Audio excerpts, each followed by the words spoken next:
Shalom, jemaat terkasih, presbiter yang bertugas mengucapkan selamat beribadah di hari Minggu ke-8 sesudah Pentakosta. Kiranya ibadah yang kita lakukan saat ini berkenan di hadapan Tuhan, sehingga kita diberkati olehnya. Pemberitaan firman Tuhan pada ibadah ini akan disampaikan oleh Pendeta Nyonya Ivone de Taroreh Lopati. Marilah berdiri untuk menyambut firman Tuhan hadir di tengah-tengah persekutuan kita.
Jemaat, marilah kita tabiskan ibadah ini dengan suatu pengakuan bahwa pertolongan kita adalah dalam nama Tuhan yang menjadikan langit dan bumi.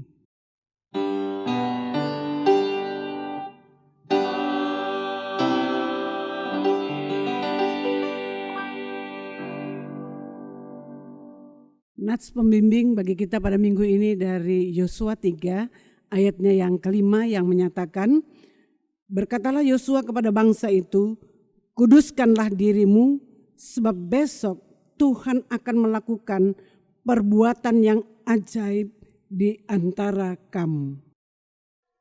Jemaat, terimalah salam, kasih karunia dan damai sejahtera dari Allah Bapa kita dan dari Tuhan Yesus Kristus menyertai kamu.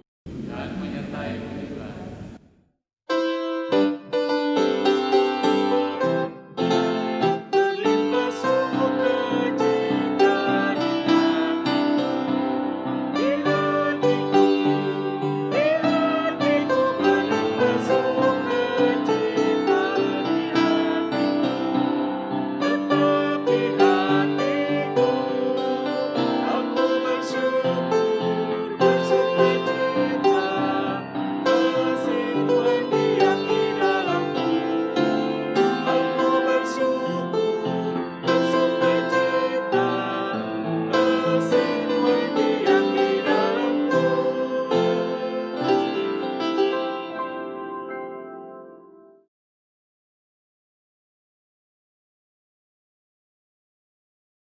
Jemaat, mari berdoa kepada Allah. Ya Bapa Maha Kuasa, kami bersyukur atas pertolongan dan berkat-Mu yang kami terima dalam kehidupan selama sepekan yang lalu. Memulai kehidupan kami di pekan yang baru ini, kami datang untuk beribadah, sujud sembah dan memuji nama Tuhan. Berkenanlah Engkau hadir dan menguduskan ibadah di dalam rumah tangga kami masing-masing. Ya Bapa, kami pun sadar dan mengakui segala dosa dan kejahatan kami, baik yang tampak dalam sikap dan laku kami, maupun yang tersembunyi di pikiran dan hati kami. Berilah kami pengampunan dan damai sejahtera, ya Bapa, serta baharuilah hidup kami oleh Roh Kudus-Mu. Sebab hanya oleh rahmat-Mu dan dengan memandang kepada Yesus Kristus, kami bersyukur atas kasih setia, pengampunan-Mu yang nyata di dalam hidup kami sampai hari ini. Ajarlah kami untuk mengikuti teladan kasih-Mu, serta melakukan firman dan kehendak-Mu. Sebagai saksi-saksi yang setia di sepanjang hidup kami, sehingga melalui kami banyak orang akan memuji dan memuliakan nama-Mu. Dalam nama Tuhan Yesus kami berdoa. Amin.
Jemaat, marilah kita berdoa mohon pimpinan dan bimbingan Roh yang Kudus untuk pembacaan dan pemberitaan firman Tuhan.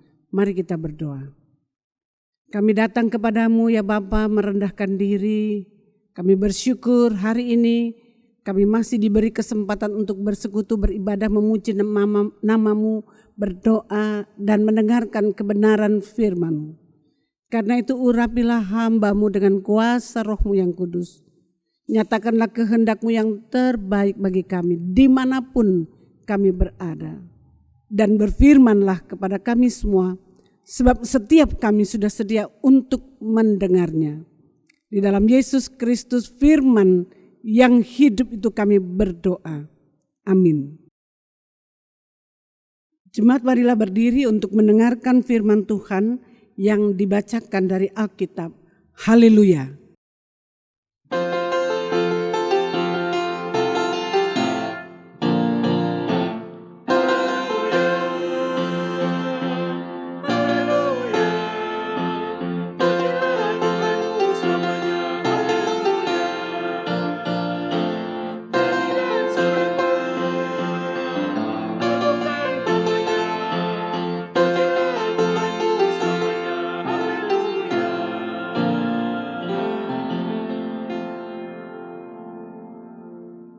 Pembacaan Alkitab pada hari ini diambil dari kitab Yosua 3 ayat 1 sampai 17. Yosua 3 ayat 1 sampai 17 yang menyatakan, menyeberangi sungai Yordan. Yosua bangun pagi-pagi, lalu ia dan semua orang Israel berangkat dari Sitim, dan sampailah mereka ke sungai Yordan. Maka bermalamlah mereka di sana sebelum menyeberang. Setelah lewat 3 hari, para pengatur pasukan menjalani seluruh perkemahan dan memberi perintah kepada bangsa itu, katanya, segera sesudah kamu melihat tabut perjanjian Tuhan Allahmu yang diangkat para imam yang memang suku Lewi, maka kamu harus juga berangkat dari tempatmu dan mengikutinya. Hanya antara kamu dan tabut itu harus ada jarak kira-kira 2000 hasta panjangnya. Janganlah mendekatinya, maksudnya supaya kamu mengetahui jalan yang harus kamu tempuh, sebab jalan itu belum pernah kamu lalui dahulu. Berkatalah Yosua kepada bangsa itu, kuduskanlah dirimu, sebab besok Tuhan akan melakukan perbuatan yang ajaib di antara kamu. Dan kepada para imam itu Yosua berkata demikian, angkatlah tabut perjanjian dan menyeberanglah di depan bangsa itu. Maka mereka mengangkat tabut perjanjian dan berjalan di depan bangsa itu. Dan Tuhan berfirman kepada Yosua, pada hari inilah aku mulai membesarkan namamu di mata seluruh orang Israel, supaya mereka tahu bahwa seperti dahulu aku menyertai Musa, demikianlah aku menyertai engkau. Maka kau perintahkanlah kepada para imam pengangkat tabut perjanjian itu, demikian, setelah kamu sampai ke tepi air sungai Yordan, haruslah kamu tetap berdiri di sungai Yordan itu.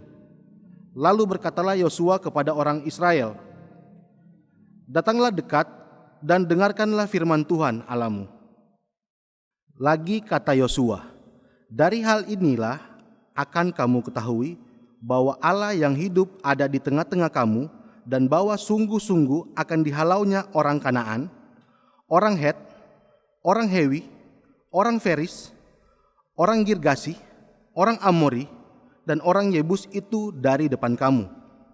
Sesungguhnya tabut perjanjian Tuhan semesta bumi berjalan menyeberang di depan kamu, masuk ke sungai Yordan. Maka sekarang, pilihlah 12 orang dari suku-suku Israel, seorang dari tiap-tiap suku. Segera sesudah kaki para imam pengangkat tabut Tuhan semesta bumi berhenti di dalam air sungai Yordan. Maka air sungai Yordan itu akan terputus, air yang turun dari hulu akan terhenti mengalir menjadi bendungan. Ketika bangsa itu berangkat dari tempat perkemahan mereka untuk menyeberangi sungai Yordan, para imam pengangkat tabut perjanjian itu berjalan di depan bangsa itu. Segera sesudah para pengangkat tabut itu sampai ke sungai Yordan, dan para imam pengangkat tabut itu mencelupkan kakinya ke dalam air di tepi sungai itu, sungai Yordan itu sebab sampai meluap sepanjang tepinya selama musim menuai. Maka berhentilah air itu mengalir, air yang turun dari hulu melonjak menjadi bendungan, jauh sekali di dekat Adam, kota yang terletak di sebelah Sartan, sedang air yang turun ke laut Araba itu, yakni laut asin, terputus sama sekali. Lalu menyeberanglah bangsa itu di tentangan Yeriko. Tetapi para imam pengangkat tabut perjanjian Tuhan itu tetap berdiri di tanah yang kering, di tengah-tengah sungai Yordan, sedang seluruh bangsa Israel menyeberang di tanah yang kering, sampai seluruh bangsa itu selesai menyeberangi sungai Yordan. Demikian pembacaan Alkitab pada hari ini. Hendaklah firman Tuhan dengan segala kekayaannya diam di dalam hatimu dan ucaplah syukur kepada Allah.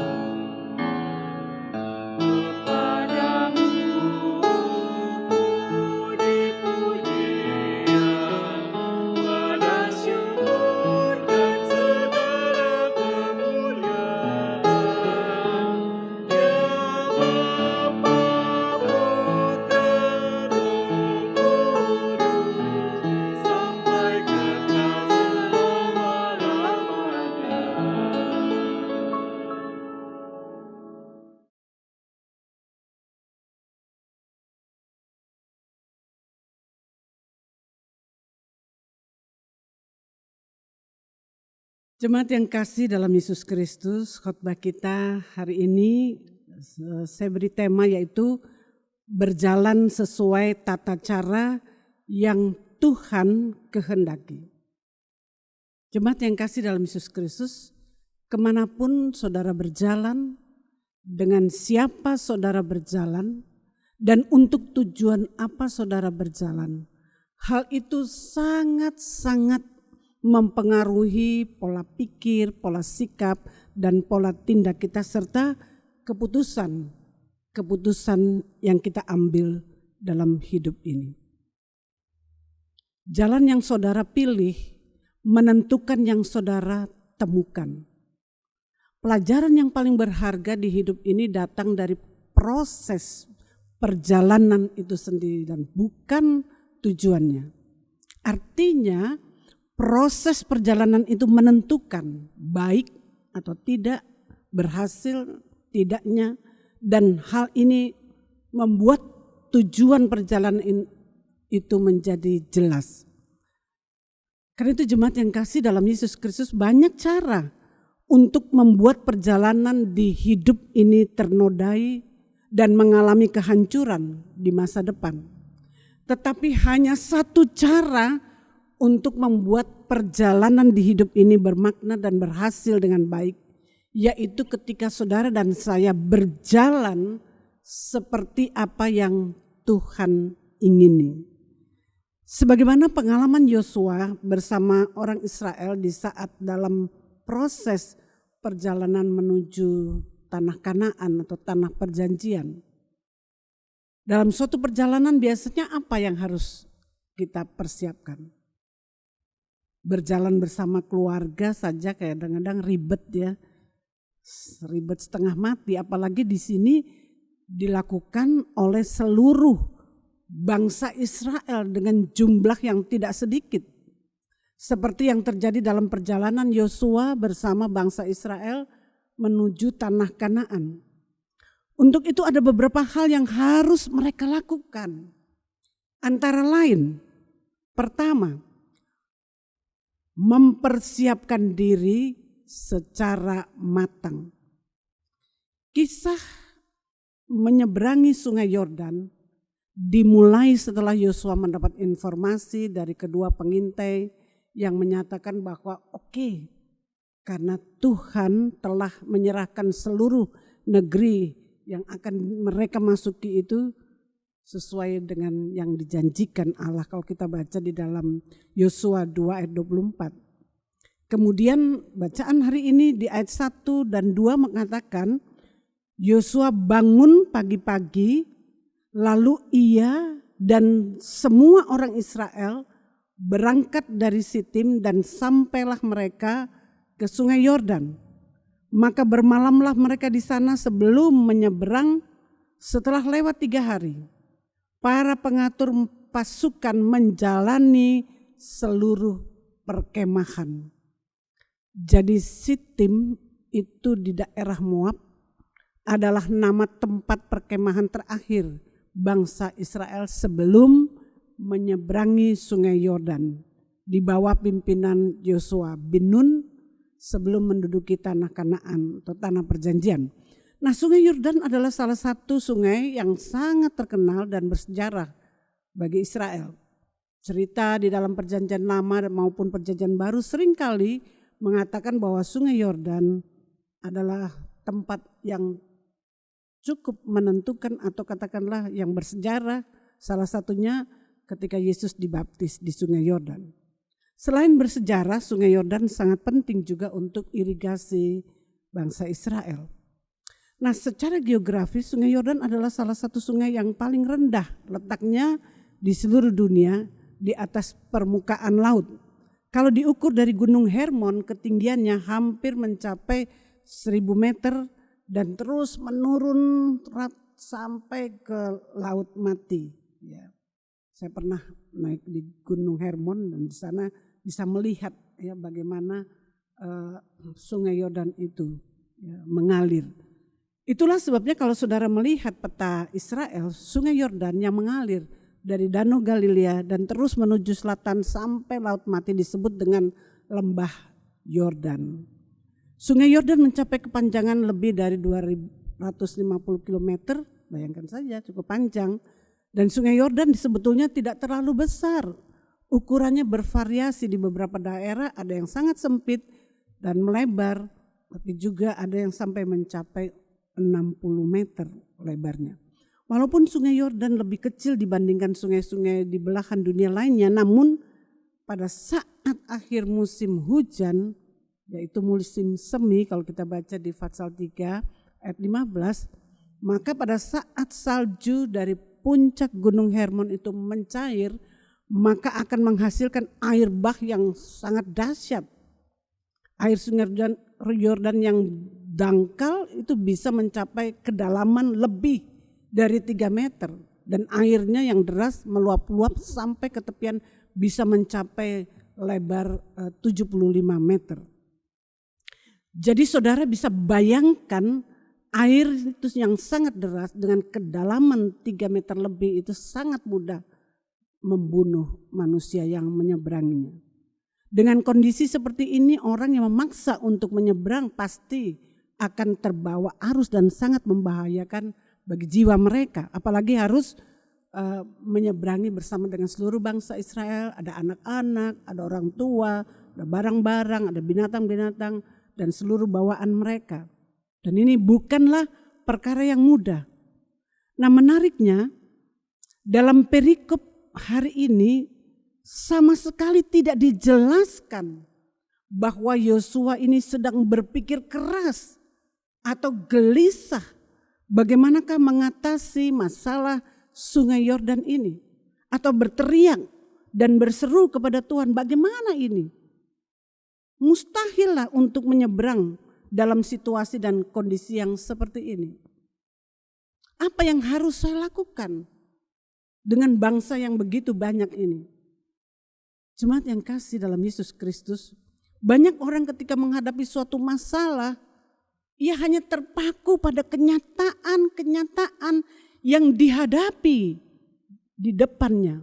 Lalu kemudian kita protes, kita marah, kita kecewa, kita langsung menyalahkan diri sendiri, orang lain, atau bahkan kita menyalahkan Tuhan. Nah, Yosua tidak seperti itu. Yosua sangat percaya dan ia pasti masih ingat bagaimanakah pemeliharaan Tuhan itu nyata bagi bangsanya sebelumnya ketika ia bersama-sama dengan Musa. Kalau dulu saat ia bersama Musa ketika dikejar tentara Mesir, ibaratnya maju kena, mundur kena. Karena di belakang mereka ada tentara Mesir dan di depan mereka ada laut Tiberau. Dan kalau kita baca di dalam Keluaran 14 ayat 14, Tuhan berkata demikian. Tuhan yang akan berperang untuk mereka dan mereka akan diam saja. Tuhan bilang kamu diam saja, nanti aku yang akan berperang untuk kamu. Jadi bayangkan untuk masalah yang sedahsyat itu Tuhan katakan kepada bangsa Israel, kamu tenang, kamu diam saja. Itu yang juga saya kira diingat oleh Yosua bagaimana Tuhan menuntun mereka menyeberangi laut Tiberau. Jadi yang pertama yaitu benar-benar mempersiapkan diri dengan bertaut kepada Tuhan. Yang kedua yaitu berjalan sesuai dengan tata cara yang ditetapkan. Kita pasti bisa menyeberangi setiap rintangan kalau kita mempercayakan perjalanan itu kepada Allah dan kebenaran firman-Nya. Dituntut keyakinan penuh kepada Allah sekalipun tidak ada alasan untuk percaya. Karena Allah adalah Tuhan yang sanggup melakukan segala perkara di dalam dan melalui hidup kita, pengalaman-pengalaman kita. Selama kita tetap percaya kepadanya. Mungkin perintahnya adalah sesuatu yang tidak masuk akal. Tetapi ingatlah bahwa hanya lewat ketaatan maka kita akan sampai pada tujuan yang Tuhan kehendaki. Artinya sesulit apapun jalan yang ada di depan saudara, jadikan Tuhan pandu yang membawa saudara untuk menikmati segala berkat dan pemeliharaannya. Karena itu Yosua memerintahkan kepada bangsa Israel, katanya kalau kita baca di dalam ayat 3 dan 4, segera sesudah kamu melihat tabut perjanjian Tuhan Allahmu yang diangkat para imam yang memang suku Lewi, maka kamu harus juga berangkat dari tempatmu dan mengikutinya. Hanya antara kamu dan tabut itu harus ada jarak kira-kira 2000 hasta panjangnya. Janganlah mendekatinya. Maksudnya supaya kamu mengetahui jalan yang harus kamu tempuh. Sebab jalan itu belum pernah kamu lalui. Ya, di ayat 3 dan 4 ya. Jadi harus atau wajib hukumnya berjarak antara tabut perjanjian dan umat. Ya, dikatakan di situ 2000 hasta, satu hasta itu 45 cm. Jadi kita bisa bayangkan kalau 45 kali 2000 ya kurang lebih 900 meter atau kurang lebih 1 kilo. Tujuannya hanya satu, yaitu untuk memelihara keselamatan mereka. Jadi sama seperti kita ya saat ini dikatakan salah satunya kita harus berjarak gitu. Kita cuma 1,5 meter aja sulitnya setengah mati ya. Kadang-kadang kita tidak taat. Padahal itu untuk menjaga, memelihara kesehatan kita, kehidupan kita. Nah karena itu jemaat yang kasih dalam Yesus Kristus, kita lihat di sini kata Yosua di ayat keempat bagian terakhir, maksudnya supaya kamu mengetahui jalan yang harus kamu tempuh. Ya. Supaya kamu mengetahui jalan yang harus kamu tempuh sebab jalan itu belum pernah kamu lalui dahulu. Artinya apa ini saudara? Dengan kata lain ingin mengatakan bahwa mereka harus berjalan memperhatikan jaraknya agar tetap dapat melihat penyertaan, pemeliharaan Tuhan. Di sini diperlukan ketaatan pada tuntunan Tuhan. Karena itu menjalani hidup di tengah dunia yang penuh tantangan dan rintangan ini kita pun sangat memerlukan tuntunan dan penyertaan Tuhan melalui Roh-Nya yang kudus. Mengapa? Sebab kita tidak tahu apa yang bakal terjadi di depan kita hari esok atau hari-hari yang akan datang.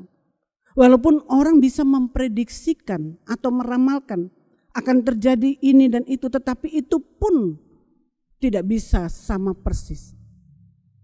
Saya ingat betul pada saat setelah persidangan Sinode GPIB yang dilaksanakan pada tanggal 26 sampai 29 Februari tahun 2020, semuanya berjalan dengan baik. Program kerja dan anggaran sudah disusun, diputuskan, tinggal dilaksanakan. Setelah pulang dari acara tersebut kami siap-siap di gereja kami untuk retreat kata kesasi dan siap-siap untuk peneguhan sidi baru. Semua panitia dana daya sudah dipersiapkan dengan baik. Tetapi siapa yang tahu bahwa sesuatu terjadi yang begitu dahsyat yang ada di depan kita. Jadi apapun yang kita putuskan dalam perjalanan hidup ini, jangan berpikir itulah satu-satunya cara yang terbaik. Kita harus sungguh-sungguh minta hikmat Tuhan. Apakah ini sesuai dengan yang Tuhan ingini? Di saat kita memutuskan sesuatu menyangkut pekerjaan, misalkan anak-anak, keluarga, iman, percaya kita, justru ini mungkin awal dari kehancuran masa depan saudara. Jika tidak berhati-hati, jika tidak minta pimpinan Tuhan. Oleh sebab itu Yosua tidak mau melangkah, hanya mengikuti kenyataan-kenyataan yang ada di depannya, hanya mengikuti perasaannya saja. Selanjutnya yang harus umat lakukan adalah bagian yang ketiga, yaitu menjalani hidup dalam kekudusannya. Yosua katakan kepada bangsa itu di ayatnya yang kelima, kuduskanlah dirimu sebab besok Tuhan Allah akan melakukan perbuatan yang ajaib di antara kamu. Ayat 5.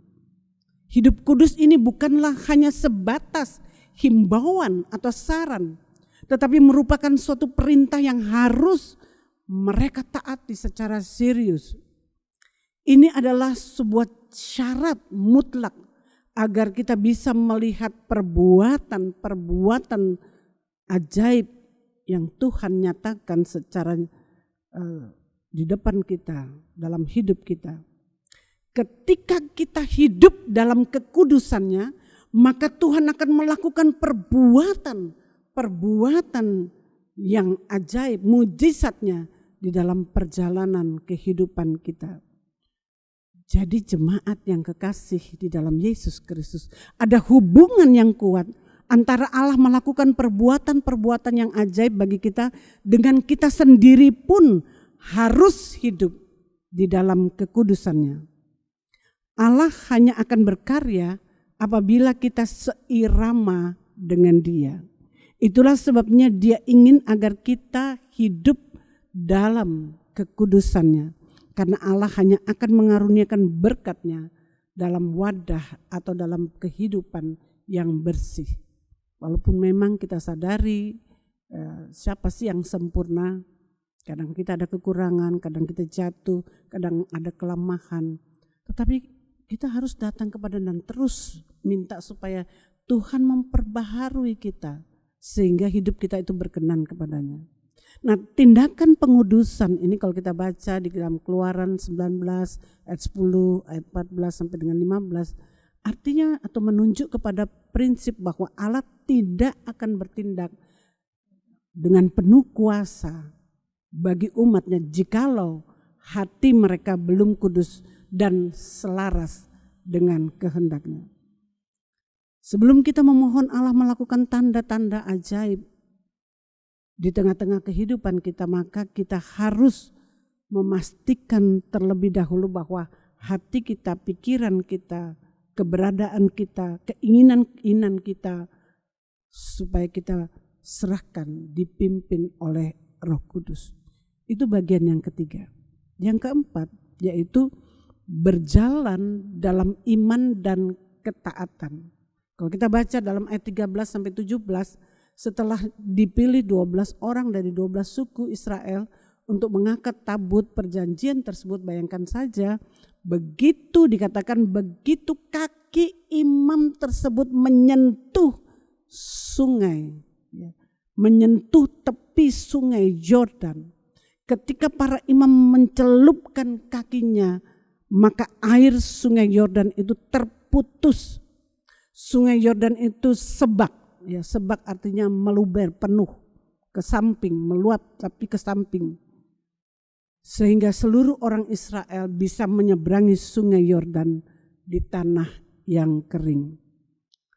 Hal ini mengingatkan kita pada Yosua 1 ayat 3. Di situ sebelumnya Allah pernah berkata kepada Yosua, kalau kita baca di Yosua 1 setelah Yosua menerima tugas tongkat estafet kepemimpinan dari Musa kepadanya, maka di ayatnya yang ketiga dari Yosua 1 dikatakan, setiap tempat yang akan diinjak oleh telapak kakimu kuberikan kepadamu seperti yang telah kujanjikan kepada Musa.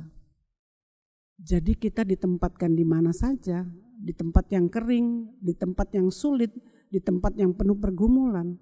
Tuhan katakan kalau kita berserah kepadanya, maka Tuhan katakan di mana kaki kita berada, di situ berkat Tuhan dinyatakan. Itu kira-kira apa yang mau dikatakan di dalam renungan kita hari ini. Nah, pertanyaannya adalah apa maknanya bagi kita saat ini? Apa relevansinya? Apa kena mengenanya bagi kita?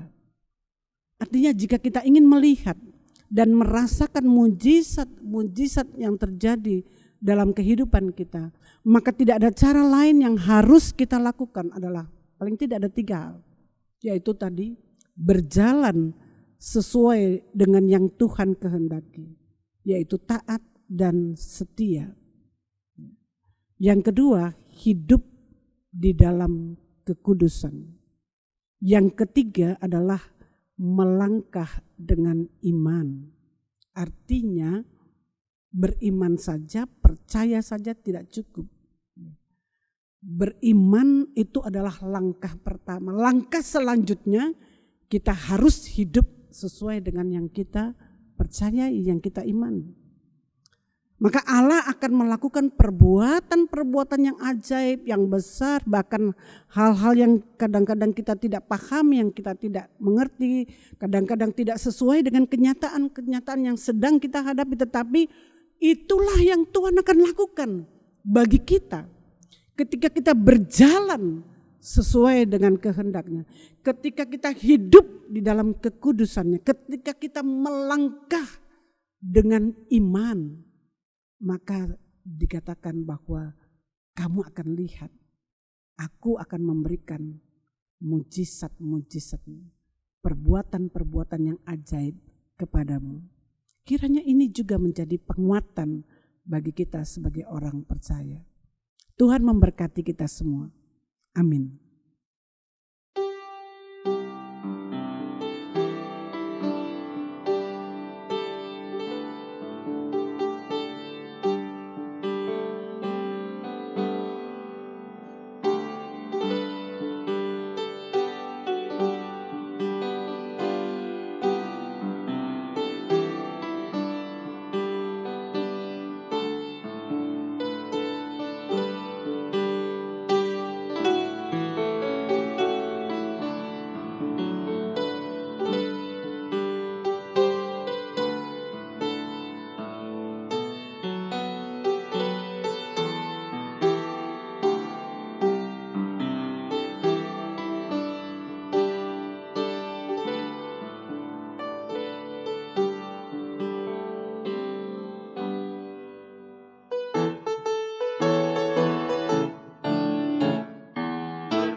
Jemaat, marilah berdiri untuk mengaku iman menurut pengakuan iman rasuli dengan hati dan mulut masing-masing kita berkata, Aku percaya kepada Allah, Bapa yang Maha Kuasa, Khalik langit dan bumi, dan kepada Yesus Kristus anaknya yang tunggal Tuhan kita, yang dikandung daripada Roh Kudus, lahir dari anak darah Maria, yang menderita di bawah pemerintahan Pontius Pilatus, disalibkan, mati dan dikuburkan, turun ke dalam kerajaan maut.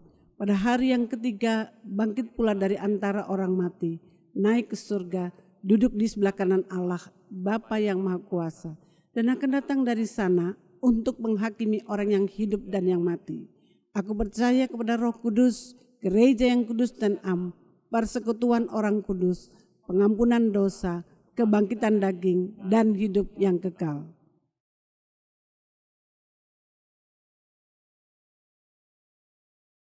Jemaat, marilah kita merendahkan diri di hadapan Tuhan, kita berdoa bersama-sama. Allah Bapa kami yang kekasih di dalam Yesus Kristus, kami sungguh bersyukur sampai hari ini kami masih bisa bersekutu di tempat ini bersama dengan jemaat-Mu. Bahkan dimanapun kami berada, kami percaya kuasa-Mu menembus setiap ruang dan waktu.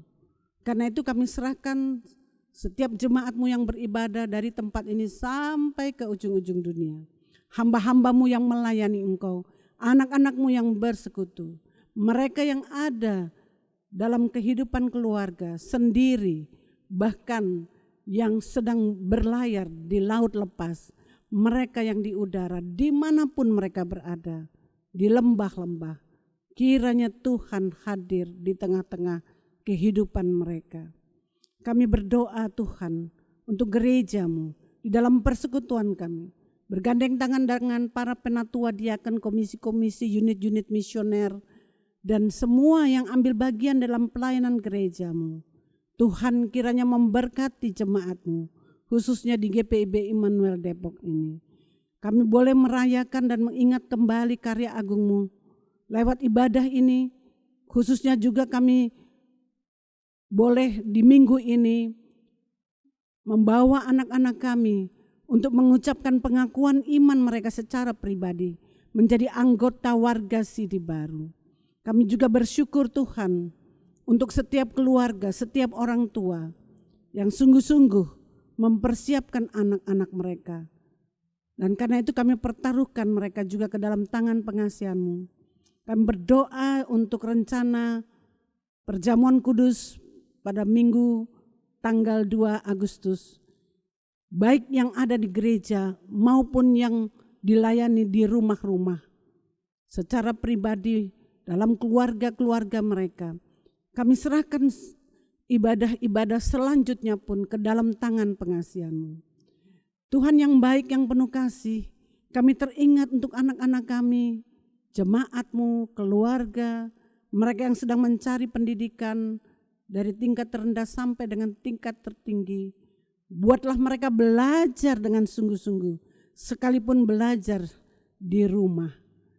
Kami juga berdoa untuk mereka yang mencari pekerjaan, yang sudah bekerja, yang berhasil, yang sukses, makin berhasil, makin hidup mereka senantiasa memuliakan nama-Mu. Kami berdoa juga yang mencari kedamaian, yang hidup sendiri, yang berjuang sendiri sebagai janda, duda, yatim piatu, mereka yang ditinggalkan oleh keluarga mereka. Tuhan Yesus Kristus, kiranya Engkau menjadi segala-galanya bagi mereka. Kami teringat yang sakit di rumah sakit, yang dalam proses pemulihan. Tuhan sendiri berfirman, iman-mu menyembuhkan dan memulihkan engkau. Oleh sebab itu dari tempat ini Tuhan, setiap orang yang berdoa secara pribadi, Tuhan jamah mereka, Tuhan pulihkan mereka, Tuhan sembuhkan mereka dengan kuasa-Mu yang ajaib itu. Tuhan yang baik, yang penuh kasih, kami teringat untuk bangsa kami Indonesia tercinta ini, dari presiden sampai bawahan-bawahan, mereka yang bekerja di swasta, di negeri, dimanapun mereka ditempatkan sebagai ABRI, TNI, polisi, dokter, perawat, guru, dan semua profesi yang sedang dijalani, walaupun dalam kondisi yang seperti ini, Tuhan kiranya turut bekerja mendatangkan kebaikan bagi hidup mereka. Setiap kami yang datang di tempat ini, yang bersekutu, kami teringat juga Tuhan untuk setiap kami. Mungkin kami sedang berdoa secara pribadi. Ada pergumulan-pergumulan di dalam keluarga, dalam rumah tangga. Ada perceraian, ada pertengkaran, ada perselisihan, ada kepahitan-kepahitan yang di dalam kehidupan mereka. Tuhan tolong mereka. Betapa Tuhan menghendaki kami hidup dalam kekudusan, agar berkat-berkat Tuhan dicurahkan di dalam kehidupan kami. Karena itu Bapa, supaya kami layak Engkau dengar dan Engkau jawab, ampunkanlah segala dosa dan kesalahan kami yang kami lakukan yang tidak sesuai dengan kehendak-Mu. Terkadang kami hidup sesuai dengan cara dan keinginan kami semata-mata. Terkadang kami melakukan hal-hal yang tidak berkenan di hadapan-Mu. Terkadang kami meragukan kehadiran-Mu dalam kehidupan ini. Ampuni kami Tuhan. Biarlah kami belajar dari Yosua. Sekalipun kenyataan-kenyataan di depannya tidak memungkinkan untuk dia berjalan. Tetapi karena dia berjalan dengan iman, maka tidak ada perkara yang tidak bisa dilakukan ketika kami berjalan bersama-Mu ya Tuhan. Karena itu ya Bapa di sorgawi, inilah kami anak-anak-Mu, dengarkanlah seru doa dan permohonan kami. Kami serahkan hanya di dalam nama Tuhan kami Yesus Kristus yang telah mengajar kami berdoa. Bapa kami yang di sorga, dikuduskanlah nama-Mu, datanglah kerajaan-Mu, jadilah kehendak-Mu di bumi seperti di sorga. Berilah kami pada hari ini makanan kami yang secukupnya, dan ampunilah kami akan kesalahan kami, seperti kami juga mengampuni orang yang bersalah kepada kami. Dan janganlah membawa kami ke dalam pencobaan, tetapi lepaskan kami daripada yang jahat.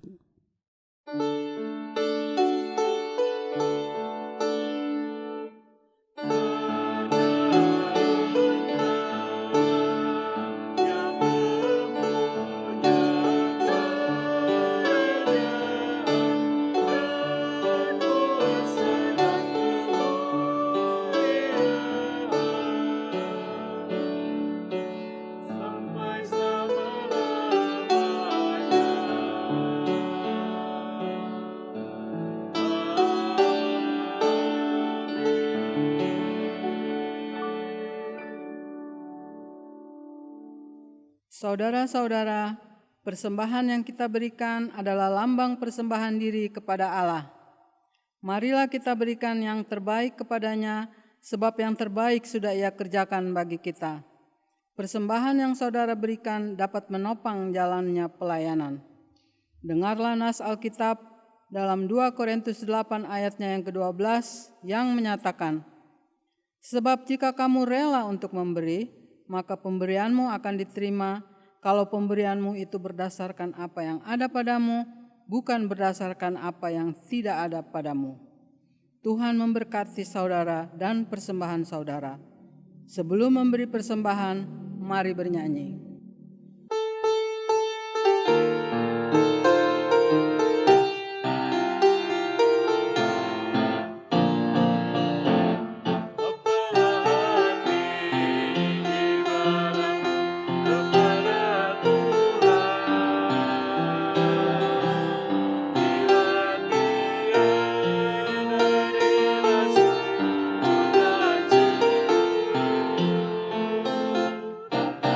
Bapa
Mari berdiri untuk menyerahkan persembahan ini kepada Tuhan dalam doa syukur. Ya Allah, sumber berkat dan anugerah kehidupan, kami bersyukur kebaikan-Mu menyertai kami, kasih-Mu mendamaikan dan mengubah hidup kami.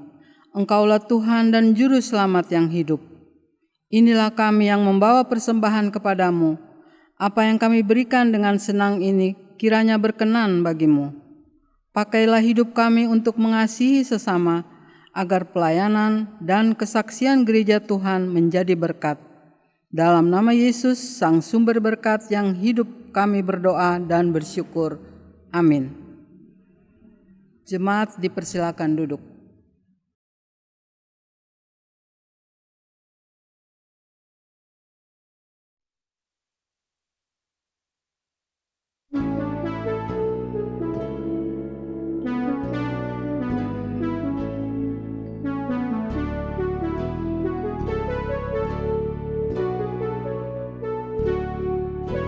Ini kisah anak manusia yang hidupnya jauh dari Bapa, mencari kepuasan dan kesenangan dalam dunia karena harta yang berlimpah. Terbuailah dia karena harta, bahagia dia karena dunia. Tetapi semua itu hanya sementara, dan kini dia sengsara. Sadarlah dan menangislah dia, bersujud dan kembali pada Bapa, mengakui akan dosa-dosanya, dan terpujilah Bapa.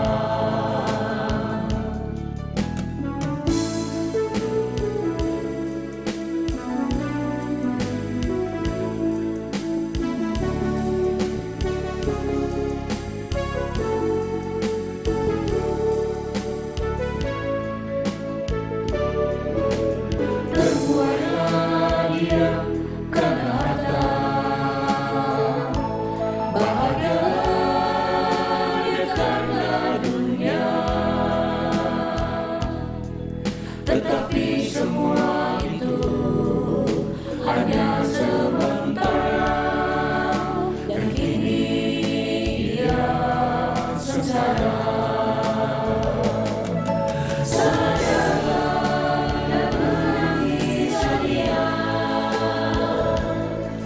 Bersujud dan kembali pada Bapa, mengakui akan dosa-dosanya, dan terpujilah Bapa. Kembali pada Allah Bapa, pemberi hidup kekal. Sadarlah dan menangislah dia, bersujud dan kembali pada Bapa, mengakui akan dosa-dosanya, dan terpujilah Bapa, dan terpujilah Bapa.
marilah berdiri. Pergilah dengan damai sejahtera untuk meneruskan pelayanan Tuhan melalui keluarga, persekutuan, dan aktivitas kita sehari-hari.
Jemaat, arahkanlah hatimu kepada Allah dan terimalah berkat-Nya.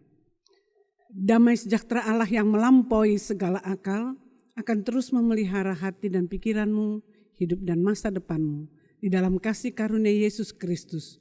Oleh pimpinan dan pertolongan kuasa Roh-Nya yang kudus, Tuhan memberkatimu dan menyertaimu dari sekarang sampai selama-lamanya.